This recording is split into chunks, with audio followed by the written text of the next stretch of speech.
Olá, muito boa noite e bem-vindo a mais um programa Os Antifrágeis. Hoje é dia 6 de abril de 2017 e são exatamente 7 horas aqui na Faria Lima, na Infomoney. Eu e meu parceiro Richard Rintemann. E aí, Richard, como é que tá? Tudo bem, beleza? Roxo? Tudo jóia? Bem-vindo a mais um programa. Hoje tem Os Antifrágeis, episódio 9.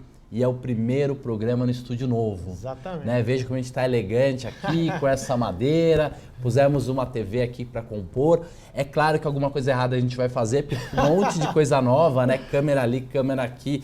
Mas com certeza o programa vai ser muito legal. A gente preparou assuntos muito interessantes. A página é 124, é uma parte do começo do livro.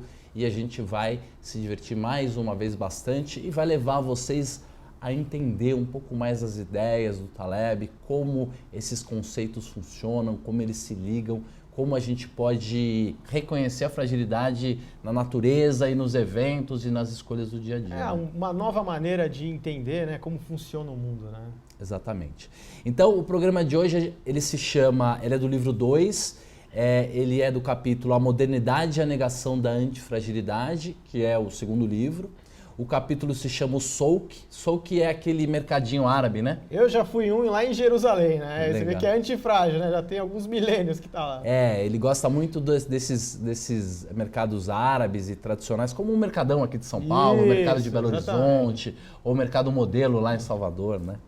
E os prédios de escritório, ele compara os prédios de escritório que são frágeis com aqueles mercados antigos. É isso aí. E a página é a 124. Então o tema, Luquinha, põe na tela pra gente o tema, por favor. Qual que é o tema, Richard, por favor? Hoje a gente vai demonstrar como é fácil ser iludido por padrões do passado e séries históricas. E também a gente vai ver como o mundo está dividido em medíocristão e extremistão. Legal. Pode voltar pra gente aqui, Luquinha? Então, olha que interessante. A gente vai falar de uma das coisas preferidas dos economistas, traders, analistas técnicos, analistas fundamentalistas, que é olhar o passado. Governantes, né? Que adoram olhar uma série histórica e projetar. Gente de pesquisa, que adora pegar uma série histórica, ficar olhando o gráfico que ela forma, ficar descobrindo o padrão e tentando prever o futuro através do passado e como isso é absolutamente frágil para uma parte muito significativa dos eventos, né? Com certeza. Existe uma parte do mundo que a gente vai chamar de extremistão, que a gente vai explicar melhor, em que este tipo de coisa não funciona de modo algum. E pelo contrário, né? Se você erra no extremistão, é praticamente game over. Exatamente. Então, os três assuntos do dia de hoje são, primeiro, o medicristão e o extremistão. Nós vamos mostrar essa diferença, essa criação do Taleb. Pode mostrar na tela pra gente, Luquinha. O segundo, qual que é, Richard? A gente vai contar a história do Peru, né? O grande problema do Peru. Exato. E depois, o terceiro item é dar exemplos de Perus, né? Então, eu acho que ali vai ser matador, né, nessa questão de séries históricas e padrões do passado, quando a gente conhecer a história do Peru. Com certeza. E essa história do Peru, ela já é desde o Cisne Negro. Talvez seja uma das ideias que o Taleb capturou, na verdade, do Rousseau, né? De pessoas, exemplos mais antigos do Karl Popper e tudo mais, muito das ideias, mas talvez seja uma das coisas mais emblemáticas e divertidas desse universo do Taleb. Então, vamos começar. E antes da gente começar com o conteúdo, conta o que aconteceu essa semana no mundo talebiano. Aí vamos mostrar a tela, por favor. Então, essa semana você tem um seriado que está fazendo muito sucesso no Netflix, que é o Billions.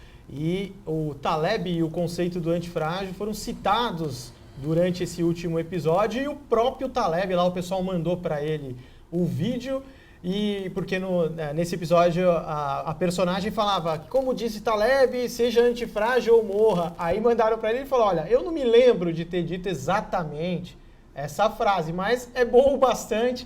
Ele ficou bem feliz com a lembrança e mais um exemplo de como está se popularizando essas ideias, né, Roxo? Voltando aqui pra gente, Luquinha, eu comecei a ver faz alguns dias só esse Billion, mas hoje é a série mais comentada da Netflix. Eu sou um grande fã, né? Eu sou suspeito pra falar. Ele mostra muito bem, de maneira romanceada, mas muito bem, como é essa coisa dos fundos hedge lá em Nova York, nos Estados Unidos. E ser citado de uma maneira tão emblemática, acho que é muito demonstra muito bem esse movimento que está acontecendo dessa compreensão, né, dessa conscientização de como muitas das coisas feitas no mundo e nos mercados financeiros são extremamente frágeis. Exatamente. Né? Então, continuando, começa a apresentar para a gente essa diferença entre essas duas imagens. Vamos dar uma olhada lá, Luquinha? A gente está vendo um gráfico do lado esquerdo que parece um gráfico de zigue-zague tranquilo, né? Ele varia, mas ele não sai muito de uma determinada variação. E do lado direito a gente tem um gráfico que ele segue reto, ele tem variações pequenas e de uma hora para outra ele dá saltos. Qual que é a diferença dos dois, né? Então, você tem de um lado, né, esses dois tipos de aleatoriedade e esses dois tipos, né, de volatilidade. Primeiro, né, mediocristão, que você tem pequenas flutuações, altos e baixos, nada demais assim para se preocupar. E o outro, né, é a falsa estabilidade, né, Rocha? Tem pequenos altos e baixos na maior parte do tempo, e aí de repente a dona volatilidade vem te visita e você tem um salto, um spike. Então você tem uma queda abrupta, de repente. Ou uma alta abrupta. Ou uma alta abrupta. Exato. No caso do exemplo aí foi uma queda, né, abrupta. Então, a gente vai explicar um pouquinho esses dois mundos, que é uma criação do Taleb, do livro Cisne Negro. E mediocristão vem de medíocre, que medíocre não é pobre, que é um pobre coitado, é médio. É médio. É o que está na média. É médio. Então, o mediocristão é aquele lugar em que a média pode ser levada em consideração. Exatamente. Ela é significativa, ela é importante. Por quê? Porque não tem grande salto. As variações estão sempre muito próximas da média. Então... Pensa um rio em que, desde a margem até o outro lado do rio, seja baixinho, a profundidade seja sempre parecida. Exatamente. Esse é o mediocristão. É a vida do dentista, né? E o outro lado é o mundo do assimétrico, daquelas curvas convexas, e o mundo está cada vez andando mais e se dirigindo para o extremistão, por incrível que pareça. Então, o Richard agora vai explicar essas diferenças. Primeiro ele vai explicar a definição do mediocristão e vai dar exemplos. Como o Roxo disse, né, um processo dominado aí pela mediocridade, no sentido da média, poucos extremos e um ponto importante, né? Nenhuma observação particular ela afeta significativamente o conjunto. Então, como tem o trecho ali, muitas variações que podem ser até assustadoras, mas que tendem a se anular no grupo. Então, tudo anda muito próximo da média, você tem até alguma outra flutuação mais forte, mas ela já volta ali, acaba se aproximando da média, você não tem um desvio tão grande. Então, qual que é um exemplo? Você tem diversos exemplos, a altura das pessoas, movimento, que a gente colocou lá, movimento de planetas, ingestão de calorias, e o exemplo que ele deu lá, não se pode duplicar o próprio peso em um único dia, nem mesmo em um mês, e possivelmente não em um ano, mas é possível dobrar seu patrimônio líquido ou perder metade do que se tem em um único instante. Volta aqui pra gente, por favor, Luquinha. Vou dar um exemplo muito claro. Imagina um estádio com 50 mil pessoas lá dentro e você vai tirar a medida da circunferência da cabeça de cada pessoa. Provavelmente, eu não sei quanto que mede a cabeça de uma pessoa, mas é 35 centímetros de circunferência. Se entrar um novo cara, você pode ter certeza absoluta que a circunferência da cabeça dele não vai mexer com a média dos 30 centímetros. Ele pode ser um cabeção, ele pode ter 1 metro de cabeça, mas mesmo assim, isso não vai mexer com a média. Já no extremistão, vamos imaginar que o que você está medindo não é a circunferência média. Vamos medir a riqueza, por exemplo. A riqueza. Pega o patrimônio de todo mundo aqui. Isso. Enche o estádio e de caras classe média. Então, na média, todo mundo lá ganha 50 mil dólares. Tá, na média. 50 mil pessoas. E aí você coloca o Bill Gates lá dentro. Exatamente. Põe o Bill Gates lá com as dezenas de bilhões dele. O que acontece? Só o Bill Gates consegue dobrar, triplicar, sei lá, a média de renda do estádio inteiro. Vai afetar tudo, né? Então, a renda é extrema, é extremistão. Um único cara mexe radicalmente com a média. Exatamente. Gigantes de cabeças de 100 metros existem no extremistão. No mediocristão, não. Nenhum novo evento muda a média. E isso é significativamente importante. Prestem atenção nisso, porque Ao compreender isso, você vai começar a olhar os problemas dos eventos, separá-los nesses dois mundos e saber qual o tipo de risco que você está correndo. Exatamente. De acordo com o tipo de evento, se é do mediocristão ou do extremistão. Então, volta para a tela, por favor, Luquinha, que o Richard vai explicar para a gente o que é o extremistão. Já no extremistão, né, o processo em todo ele é impactado por uma única observação. Então, como você deu o exemplo, né, tem lá o pessoal da renda média, de repente entra o Bill Gates na amostra e ele distorce tudo aquilo. E aí tem a citação, né? As questões financeiras e outros assuntos econômicos tendem a pertencer ao extremistão, assim como a história que se move por descontinuidades e salta de um estado para o outro. No próprio livro do Cisne Negro, o Taleb ele trabalha muito, né, com esses spikes que os processos históricos sofrem quando tem a presença de um evento raro, né, do Cisne Negro. Esses dois assuntos de hoje são muito do Cisne Negro. É muito do Cisne Negro. Aí tem outra citação em que há, na maior parte do tempo, estabilidade e ocasionalmente um grande caos. Os erros aqui têm grandes consequências. Então, pode voltar para nós, Luquinha? O perigo do extremistão é que ele dá uma falsa sensação de estabilidade. Você acha que está tudo sob controle. Às vezes pode parecer mais tranquilo do que o próprio mediocristão. As flutuações até mais suaves. Estou tranquilo, não está acontecendo nada. Aí, de uma hora para outra, vem aquele evento raro que vai modificar toda a série. E aí, se você estiver no meio do caminho, vai ser devastador. Dependendo do risco que você está correndo, estiver exposto naquilo, provavelmente você vai ter problemas muito graves. Exatamente. Então, um exemplo clássico que ele dá no livro é a renda de dois irmãos. Um é um taxista que tem uma vida dura, cada dia é mais difícil. No curto prazo é difícil. Cada dia é muito duro, porque oscila muito. Um dia ele ganha muito, outro dia ele não ganha nada. Tem semana boa, semana ruim. Mas na média, esse cara vai ter uma renda segura que é quase robusta. Isso. Já o irmão dele é um funcionário de um banco.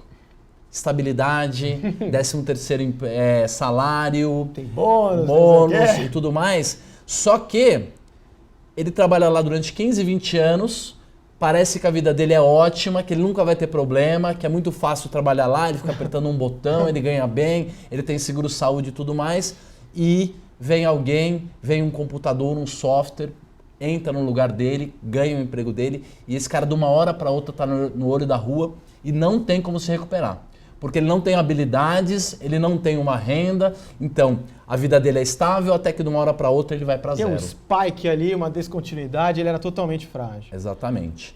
Então a gente produziu uma tabelinha, mostra lá para a gente por favor, Lucas, em que a gente tem as diferenças de eventos e tipos de ocorrências e acontecimentos que fazem parte ou do mediocristão ou do extremistão. Então dá os exemplos pra gente, por favor. A gente listou, né, no mediocristão que você tem essas flutuações normais e nenhum evento que acontece afeta, né, drasticamente a média. Você tem lá a ingestão de calorias, como a gente citou, o Taleb, dizendo que você não consegue dobrar seu peso em um dia, né? Você pode ir lá no rodízio de pizza, pode fazer o que quer, tentar, você não vai conseguir. Altura, expectativa de vida. Já no extremistão, você já tem processos que seguem a chamada lei da potência. O que é a lei da potência?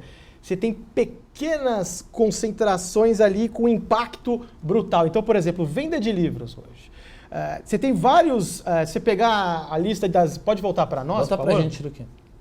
Se você pegar as principais editoras, você tem ela vai ter lá o catálogo de autores dela, só que um ou dois são os que mais vendem e respondem por 80%, 90% do faturamento. Redes sociais, né? Redes sociais você vai lá pegar lá o pessoal que tem um engajamento brutal, mas a maior parte das pessoas tem um engajamento lá mediano, pouca coisa, não tem muito... O exemplo que eu tirei, até mandei um gráfico essa semana, né? Eu falei assim...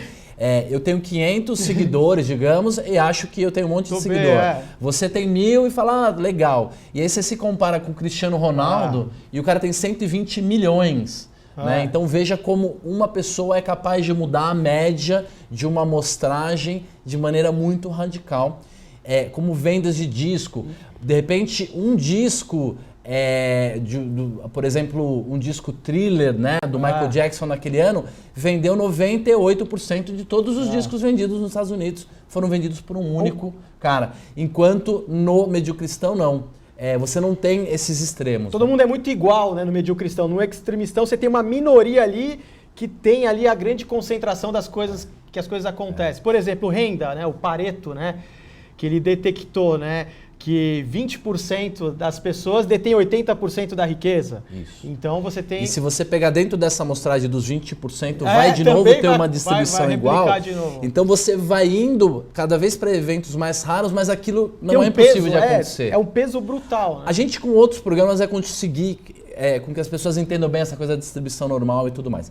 Mas uma coisa que é muito importante é, quando você pega um mundo mediocristão, em que tem bastantes variações, mas nunca tem aquela explosão, quer dizer, varia exatamente para não quebrar, porque a gente já aprendeu que um sistema complexo tem que variar para não quebrar, e você tenta anular essa volatilidade, você tenta normalizar isso, você tenta abafar a variação para deixar as pessoas mais confortáveis, o que você faz, na verdade, é começar a acumular energia, acumular força lá, acumular, e aquilo tá reto de uma maneira não natural, porque você interviu, é uma intervenção ingênua e isso pode de uma hora para outra explodir. Então, assim, processos que pertencem ao mediocristão, quando você faz o intervencionismo ingênuo, ele pode se deslocar e virar um processo do extremistão. Ou seja, em resumo, pela ação humana, aquilo que era para ter flutuações normais acaba se transformando no extremistão. E aí você pode ter um colapso de tanta aquilo. Fragilidade que foi acumulada. Não mexe no que está ganhando, né? Tem um processo que a natureza criou, que funciona, que é perfeito, a gente mete a mão e deixa aquilo muito mais extremo. O pior é que no começo parece que você fez uma coisa Por exemplo, certa. Na economia tem aquela moda, não, vamos acabar com os ciclos econômicos, Roxo. Para que ter um momento de recessão e booms? Não, tem que ser sempre meio estável, previsível. Vamos atuar políticas econômicas nesse sentido. O que acontece? Você começa a deslocar para o extremistão nível hard e aí vai ter um spike lá, para cima ou para baixo, brutal. Um exemplo por exemplo, as queimadas de floresta. floresta. Esse é um bom exemplo. Você começa a não deixar a floresta queimar e ela começa a acumular tanto material orgânico que quando ela pega fogo para valer, queima a floresta toda, né? Exatamente. Vamos andar um pouquinho mais, mas eu espero que agora com essa imagem de novo vocês tenham entendido. Olha lá, do lado esquerdo, chacoalha para não quebrar. Isso. Do lado direito é tão estável que quando dá um problema, quebra. E aí por ação humana, aquilo que era para ter essas flutuaçõezinhas tranquilas acaba passando para o extremistão e aí você tem esses deslocamentos. Agora, rapidamente, que o tempo está passando, Richard, vamos contar a história do Peru. A história do Peru é muito legal, vamos direto para o slide e o Richard vai ler para a gente a passagem do livro, que é muito divertido. Um peru é alimentado por 1000 dias por um açougueiro. Cada dia é uma confirmação para a sua equipe de analistas de que os açougueiros adoram os perus com uma confiança estatística cada vez maior. O açougueiro continuará alimentando o peru até pouco antes do dia de ação de graças. E então chega um momento em que realmente não é uma boa ideia ser um peru. Volta aqui pra gente, Luquinha. Então, essa é uma das metáforas mais bonitas, né? Pensa aqui no peru, aqui no Brasil, no Natal, para facilitar. Você vai dar comida, você vai tirar o peru da chuva, vai deixar ele no calorzinho o ano inteiro. Cada dia ele fala, como esse cara me ama, anota lá como a vida é boa. Ele vai criar um gráfico da vida dele e ele vai ver um gráfico só ascendente. Só dando certo, só subindo, só subindo. E aí na véspera da ação de graça ou do Natal, você ainda dá pinga pro peru, é o dia mais feliz da vida dele. E no dia seguinte você corta a cabeça dele e você mata ele para... E aí o segredo, volta por slide, é esse. O segredo aqui é que a surpresa será um evento do tipo cisne negro, quer dizer, inimaginável e vai ser muito surpreendente, mas não para o açougueiro, não para o dono do peru, só para o peru. Só o peru que vai ser pego de surpresa aí. Então volta, já estamos aqui, né? É aquela frase do Buffett, que é uma frase famosa americana, mas... Do pôquer, também o pessoal do pôquer gosta dessa frase também. Isso, que é assim, se você chega numa mesa de pôquer e você ainda não sabe quem é o otário, provavelmente você é o otário. Que é essa coisa do peru. Então vamos ver o gráfico rapidamente. Volta lá, Luquinha. Esse é um gráfico do cisne negro que o Richard tirou. Então a gente tem aí o gráfico, né? O peru vai engordando, ele tá bem de vida, tá tranquilo. A equipe de analistas dele tá falando, é uma tendência de alta, não tem nem como visualizar. Olha quanta confirmação, Olha a confirmação. Não, mas se for reverter a tendência, vai ter sinais, fica tranquilo, tá tudo tranquilo. Aí de repente, olha só, em um único dia... vai para zero porque o peru tá morto. Isso. Volta pra gente, Luquinha. É aquela história de que, mas nunca deu errado. Nunca deu errado. Não ultrapassa na curva. Não, mas nunca deu errado. Ou então não come esse tipo de comida. Não, mas nunca me fez mal. Por quê? Porque a pessoa olha para o passado, reconhece um padrão, acha que aquilo é benéfico porque ainda não teve nenhum problema e de uma hora para outra ela descobre que tem um monte de risco acumulado e não dá tempo nem dela perceber o que atropelou ela. E é aquela história, né? O que vai acontecer é exatamente aquilo que não está na série histórica. E a natureza ela é tão sábia, mas tão sábia, que ela se prepara para aquilo que não aconteceu. Por isso que a natureza gosta de trabalhar com muita redundância. Né? Nós vamos mostrar uma afirmação aqui, depois vamos voltar para mim, boa, que é essa questão de confundir a ausência de evidência de danos com a evidência de ausência. Volta aqui para mim que eu vou explicar de uma maneira rápida. Imagina a afirmação: quase todo terrorista é muçulmano. Ela pode ser preconceituosa, mas talvez seja aceitável. Por quê? Porque hoje você vê que a maioria dos ataques terroristas são feitos por muçulmanos. Legal. Quantos muçulmanos tem no mundo? Terroristas tem no mundo? 2.000? Você vai considerar que 1.800 são muçulmanos. Talvez. Isso é o quê? Isso é ausência de evidência. Então, é um tipo de amostragem. Depois você faz uma outra afirmação que é assim: todo muçulmano é terrorista. É totalmente diferente. É totalmente diferente, porque você tem 1 bilhão de muçulmanos e só 1.800 são terroristas. Então, são afirmações muito parecidas em termos de léxica, mas são muito diferentes em termos do que significam. O exemplo do câncer que você deu para mim hoje à tarde, que é muito bom. Exato. O próprio Taleb explica no Cisne que ele teve lá um problema de um tumor que virou um câncer que ele teve que tratar alguns anos atrás. E ele foi fazer o exame e a pessoa lá falou: olha, nós temos evidência de ausência de tumor, quer dizer, nós temos certeza que não tem mais tumor. E ele foi olhar, o exame não era isso, nós temos ausência de evidência. Olha que diferente. Quando eu falo que eu tenho evidência de ausência, eu falo eu tenho certeza que não tem eu vi aquilo. cada célula sua e você não tem câncer. Isso é impossível de fazer. O outro, olha, nós temos ausência de evidência. Significa o quê? Nós olhamos e não achamos nada. Não achamos nenhum dano, mas você não tem a certeza que não tem nenhum dano. E é ali. Estatisticamente 90% diferente, 99% diferente. E a gente confunde, né? Então, o Richard, vamos voltar aqui para a tela, e o Richard vai mostrar para a gente qual é a nossa missão na vida. A nossa missão é não ser um peru, ou melhor, né? Ser um peru no sentido inverso, que é o quê? Ser antifrágil, né? Então, acho que a grande... E o que é não ser o peru? É você conhecer a diferença entre a estabilidade verdadeira e aquela que é fabricada, né? Exato. Volta pra gente tudo aquilo que vive no extremistão. Quanto mais evidências de que aquilo é estável e que não vai se mexer, talvez maior o risco. Exatamente. Então, tomem muito cuidado Quando a com grande previsões. crise foi isso? Sempre. Então, sempre. É muito interessante a gente pensar com calma sobre essas diferenças de mundo. E agora a gente vai mostrar alguns exemplos reais de perus. Então, olha, essa é a história da Enro e o Richard conhece no detalhe.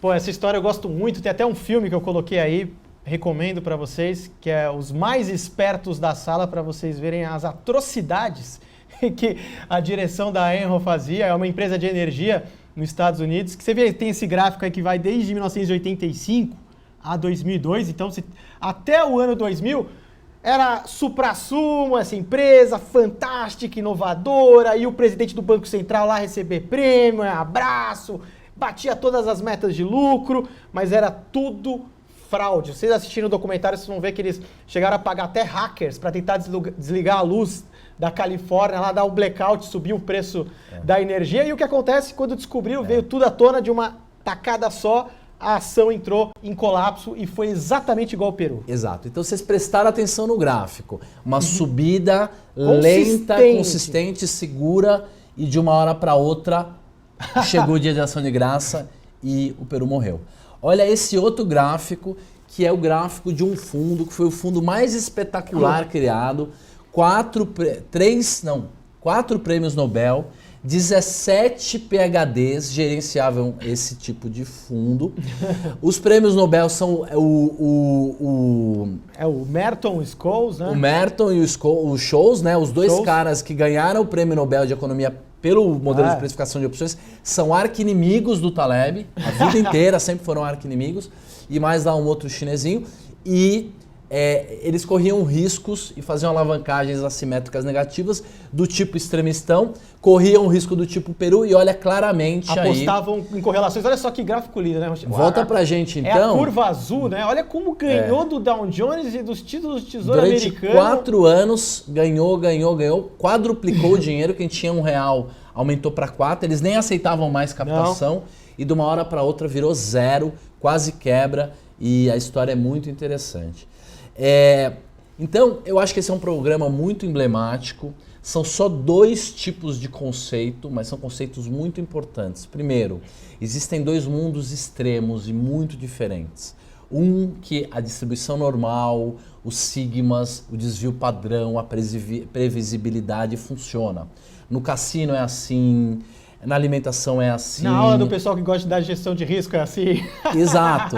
No livro de estatística é assim. É bonito. Na vida real e nos eventos extremos, aquilo que é complexo principalmente, é um outro tipo de mundo, né? Um mundo totalmente diferente. Então a gente tem que aprender. E o segundo é que, se você está nesse mundo extremo, não acredite no passado. O passado pode estar te enganando, provavelmente o passado está te enganando e um gráfico de alta seguido vai te atrapalhar. Uma história que eu acompanhei de perto. Existe um indicador de risco de mercado e de gráficos que se chama Sharpe. De um cara chamado Sharpe, que ganhou um prêmio Nobel e que é uma medida de estabilidade. O cara olha o passado e fala, nossa, como essa série histórica é boa. Esse cara veio ao Brasil e deu o prêmio para o melhor fundo de investimento, acho que foi em 96, que era o fundo do Catiola. O fundo do Catiola, que foi um cara que quebrou em 99, quando a desvalorização do real, né? Exato. O fundo dele também ganhou o prêmio do Sharpe. O Sharpe veio aqui dar um prêmio para ele. Considerado seguro, e um ano e meio depois era uma fraude, quebrou. Era mais um peru, né? Era mais um peru. Gente, antes de terminar, a gente queria mostrar aí alguns comentários, né? Então, um monte de comentários legais.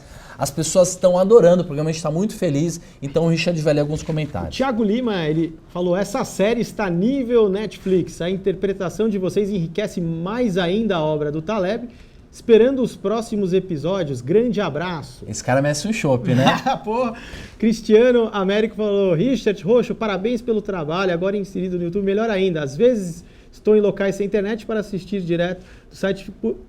Por aqui consigo baixar e assistir no momento que quiser. Roxo, se pudesse fazer isso na hora das opções, seria bacana. Juliano Simirro, essa série de vídeos está um passo além de tudo. Dimas Miranda falou, vídeo sensacional. O Rafael Taccone, essa série está fantástica. Incrível como as coisas que o Taleb diz faz sentido para mim. Lendo o livro em 3, 2, 1. Que legal, né, Roxo? Gente, então tá muito legal. Volta aqui pra gente, por favor, Luquinha, para terminar. A gente tá muito feliz porque tá acontecendo essa explosão do Taleb ser exposto. E o pessoal vai acompanhando o dia a dia, as notícias, vai vendo tudo se encaixando, a nova maneira de enxergar o mundo. Todo dia eu recebo uma foto de alguém que comprou o livro e chamando a gente para falar. Ontem eu fui falar numa escola para 150 jovens, muito legal. Então nós temos 2 frases finais aí, acho que pra gente guardar a essência do que foi falado hoje. Vamos mostrar a tela lá, por favor, Luquinha. O que sobrevive surge a partir da interação entre alguma aptidão e as condições ambientais.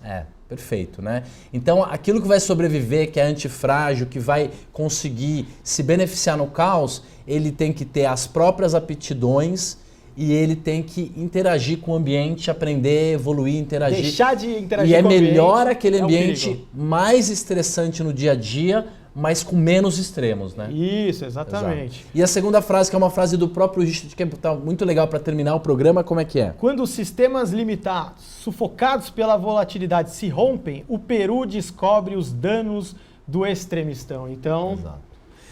voltando aqui pra gente, acho que a mensagem final é essa, não mexam naquilo que tá dando certo, né? Muito cuidado com a intervenção ingênua. Você pode, acho que a grande mensagem é essa, no curto prazo pode ser uma vida dura, difícil, um pouco estressante, mas se você tem isso no curto prazo, no longo prazo você vai estar antifrágil, você vai estar mais estável. Então você está instável no curto para ficar estável no longo. Se acostume com a volatilidade natural, não tente abafá-la, porque é que nem tomar um remédio. Você vai ficar estável o dia inteiro, no dia que você não tomar o remédio ou que você tiver um estresse, você vai ter um colapso, vai explodir. Exatamente. Né? Gente, muito bom o programa mais uma vez, passou muito rápido. rápido. Nossa, muito Richard, rápido. valeu mais uma vez, obrigado. Gente, semana que vem tem mais. Fiquem com Deus, uma ótima sexta-feira, um ótimo final de semana. Um abração para todo mundo, até a próxima.